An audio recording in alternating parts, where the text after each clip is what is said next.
Okay, welcome back to the last part of this chapter 2 on human sphere, and we'll be looking at the last two questions of the day with the environmental impacts. What are the main environmental impacts created by human population growth, and what are the solutions to be able to stabilize, to reduce possibly the human population on the planet.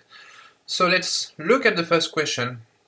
How do we define, in fact, the environmental impact created by human population? For that, in fact, there is a generic equation called IPAT, I equal PAT, which stands for I for impact on the environment. We measure the impact on the environment based on the population size of a region or a country,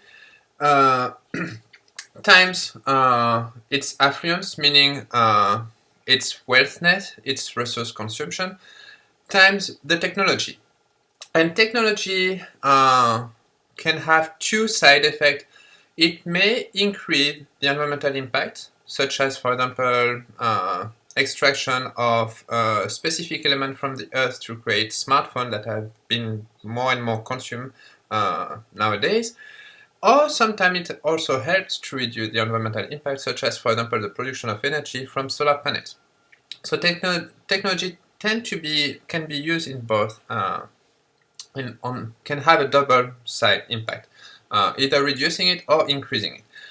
We'll be looking at the first two factors, which is population and affluence, the wealthness of the population. And so what we can see is that, in general, not surprisingly, the country with the wealthier countries tend to have the biggest impact on the environment. So if we look at this graph on the top with the Human Development Index, which, remember, indicates how good is doing a country in terms of its education, in terms of its health and wealth, we can see that, all the developed countries being on the right, all the developing countries more in the middle size to the left. Well, what we can see is that the developed countries, in fact, have a bigger ecological footprint, an ecological impact, in comparison to the country in development. So the developed countries have a bigger, create bigger consequence, bigger impact on the environment than developing countries. That's kind of one of the main conclusion to remember from this part. The rich one are the one, in some way, that create more trouble for the earth than the poorest one. And we have this illustrated on the map, where we can see that North America, Europe, Australia, for example, and also Russia tend to be those countries or those regions of the world with the highest impact on the environment, which is measured usually as a surface, like giga-hectare, as you can see, giga-hectares, as you can see on referred here as a unit. It's what we call the ecological footprint, and we will have a discussion in the coming weeks about that. Another way to illustrate this impact is, in fact, looking at the consumption of Earth resources by countries. So this calculation is made on thinking that, okay, let's take a country such as the US, and how many Earth would we need if all the planet was consuming like the US? And if that was the case, if all the people on this planet were the same as what we was having a behavior similar to what we have in the US, we would need about 5 planets to be living nowadays. If all the people were living like in UK, would be needed a little bit less than 3 Earth, 2.8. If that was the case with China, 2.1 Earth, India would be 0.7 Earth, and, for example, Niger in Africa would be 1 Earth. So people like living in India or Niger tend to be sustainable because it's only need what we have right now. Everything, for example, China, UK, and definitely USA are totally unsustainable. We're using too much resources for our need. So definitely huge impact on the population on the planet, showing that in fact we are taking too much. An issue regarding also those impact, a consequence coming from population growth and those environmental impact, is in fact migration. A lot of migration nowadays uh, is in fact caused by the fact that people do not have a standing of life. They are running away, in fact, from difficulties in their own country. They don't. It's not that they want to be living, but they don't have any other choice. And we can observe that migration always tend to go from low development region of the world to highest developed region. Uh, Trying to have a better life if that's possible. Um, but again, the reasons are not by choice for those people. They are usually running away from poor economical conditions, some political instabilities, or still civil wars inside of the country, persecution based on ethnicity, for example. That unfortunately still happen nowadays. Consequences of that migration, usually in the country receiving those people, it's hard for local people because it's involving new coming cultures, different language that and of people that have to be living together. People usually afraid of competition for jobs and resources and also land. And that usually all of that led to something that we've been seeing over the recent years, to more world political tension and an unfortunate rise of popularism with recent election for the European Union has shown, for example, a rise up of the popularism parties. Example with, for example, the new president of Brazil. Indication that definitely this political tension are coming from the fear of people coming into the country, which is debatable. One last consequence to talk about would also be, in some way, the internal migration of people inside of a country going towards the city, what we call before in the part one of the video, urbanization. And with the urbanization, the growth of the city, we have what we call, in fact, a urban sprawl happening. That is, in fact, a bigger and bigger increase of the city size to go that big that it's becoming totally unsustainable. An example would be with Las Vegas. As you can see, between 1973, the city of Las Vegas was relatively small. In about 30 years, it more than quadrupled its size in itself. And if we look at the last picture of 2009, which I need to be more dated at this point, but we can see that the city has kept increasing from the south and also the western part, a little bit more on the north, usually taking away possible land for crops and adding pressure, a huge ecological pressure to provide food and water to its inhabitants. In 1973, the population of Las Vegas was close to 126,000 people. By 2000, was close to 500,000 people, in fact, more precisely, 478,000 people, and 2009 was 580,000 people. So, big increase of the population. And with this video, you will see how the population has increased over time between 73 to 2014. You can see slowly an increase of the urbanization happening in Las Vegas. And during this increase of the city, it's gobbling up all small communities that were living around it. And that's what happened, for example, with the Bay Area. San Francisco is not the only city of the Bay Area. It has, in fact, englobed all the cities around it. So that's it for a few of the consequences on the population on the planet. At this point, let's finishing up this part with the possible solution that will limit, hopefully in the future, the growth of human population on the planet. So one solution was recently shown in one of the Marvel movies you probably have seen. So let's watch a quick moment from that movie.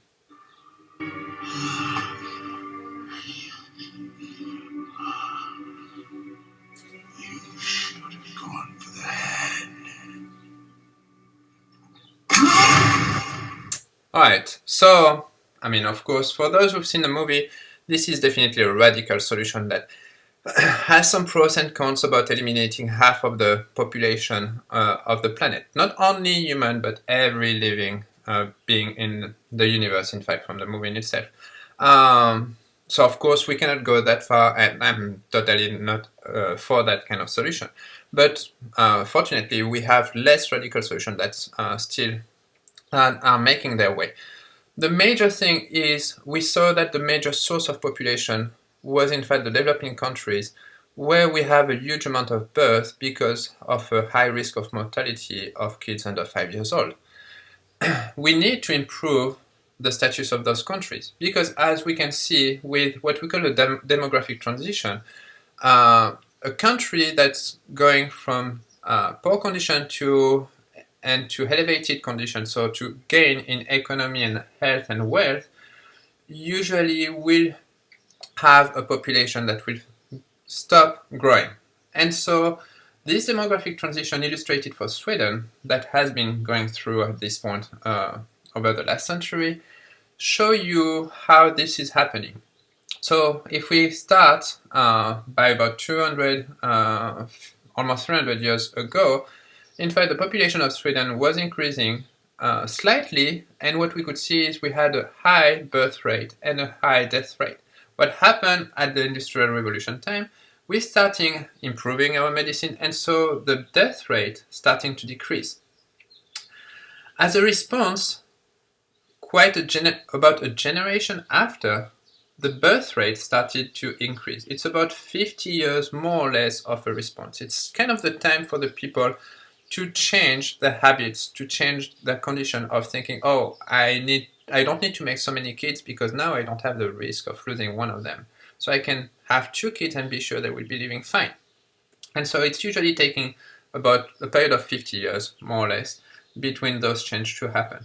And so we can notice that around the beginning of the 20th century, the birth rate started to decrease too. At that time, I forgot to mention, at the time of the decrease of the death rate, population started to increase a little bit more, and definitely more when the birth rate, we had kind of a bump happening where the birth rate starting decreasing. But about 50 years again of replacement, think about the pyramid of population, we're starting stabilizing the population. And what we can notice is at some point the birth rate, I mean, we were pretty stable initially like that, and as soon as the birth rate is going below the death rate, then you're starting in fact reducing the population because you're losing more people than you're adding in your own population. This transition only happened with the economic development of the country because your country getting richer, so it has access, it has a better access in medical and in medicine and technology, and it can give it to its people. During a period of time, about almost 200 years for Sweden, you had a population increase that was due to the change in birth rate and death rate, and that has happened over time and it's still happening, in fact, with the countries. That has happened for all the developed countries, and it's currently happening for the developing countries. What we can see is, in fact, to develop for the economy of the countries is definitely linked with the birth rate, with the total fertility. So remember how many kids you'll have per woman during the lifetime. As on the x-axis you have the HDI, which in fact goes from low development country, highest development country, and what we can see is in any region of the world, higher developed countries have usually a lower fertility rate, meaning less babies per woman. That's coming from, in fact, the fact that highest human development index countries will have access to medicine and technology, so the risk of mortality of their young population will be reduced, and so they do not need to produce in some way so many kids. So every region of the world shows the same. You increase the economy of the country, and then what will happen, you will observe a decrease of death rate and birth rate. And so in the future, the population will stabilize. It will come. An example to be shown is, the text coming. An example to be shown is with Costa Rica, where Costa Rica is going under its demographic transition. We can see that death rate has been decreasing around 1940 at this point, and birth rate starting really decreasing not that 50 years after, but just about 20 years more or less after. So a shorter period of time for Costa Rica. At the time of the decrease of birth, we can still see an increase of the population. That's kind of a buffer time where that's inevitable, that's still happening. But at some point, when you're reaching the birth rate close to the death rate, you're starting seeing your population stabilizing and staying constant. So by 2050, the population in Costa Rica is expecting to keep constant. If the birth rate is going under the death rate, then the population will even decrease. Another thing we can see is a direct consequence of that. With infant mortality decreasing, what we observe, and you can see it from the 1930s, okay, so infant mortality is decreasing, we observe an increase of the life expectancy. That is because with a better economy, Costa Rica was able to provide medical attendance to their inhabitants, and so less people dying and people living longer. So for this economy, with this transition happening, you have a risk of an increase of population. We saw it. Even though the death rate is decreasing, the birth rate is decreasing, you have a period of time where you have an increase of the population. For the developing country, there is a possible trap of changing mentalities. Imagine that the population is not changing quickly its mentalities about birth, about fertility. What happens is, with improving the medicine in the country, you're decreasing the death rate. So less people are dying. But if your people do not realize that, they're still making a lot of babies because of poverty, because they don't have maybe enough access for contraception, for example. And at this point, birth rate will still remain high. That means that your population growth will keep growing quickly. So that's not what you want. In terms of a country, you want to avoid the poverty. You need to improve your society and its economy to make sure that the birth rate is decreasing. How to do that? The main power remains, in fact, into the woman. If by providing the young woman with education, with employment, and reproductive health, meaning contraception, you're making sure that you will be reducing the birth rate. That's what we call social equity, meaning that you're giving same rights to men and women. Giving the chance to women to develop themselves, that the same as we have the chance here in the US, and by being more educated, by having jobs and having access to contraception, you're making sure in some way that they will not have too many babies. And that's definitely the true power behind human control, the control of human population on Earth. That's women. We can look at, finally, other quick example, especially those well-known like China and India for their population policy. And so if we look at the world map, we see that a lot of countries tend to have a decrease in their fertility, such as in Africa. They have a policy, so politics kind of promoting decreasing the fertility, trying to reduce the increase of human population in this country. Some of the countries, such as, for example, China, South Africa, will try just to maintain the fertility the way they are. And that's usually the country that tend to be just about 2 children per couple, per family. That's just a perfect replacement.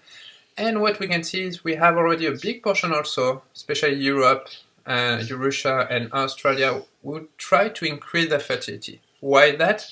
Because those countries are suffering of a non-replacement of their generation. They have less kids than adults. So in the future, their population is slowing down, and it's reduced. It will be reducing because you will not have a replacement of the active generation. That can add some problems, some pressure on the society regarding retirement, regarding production, etc., etc.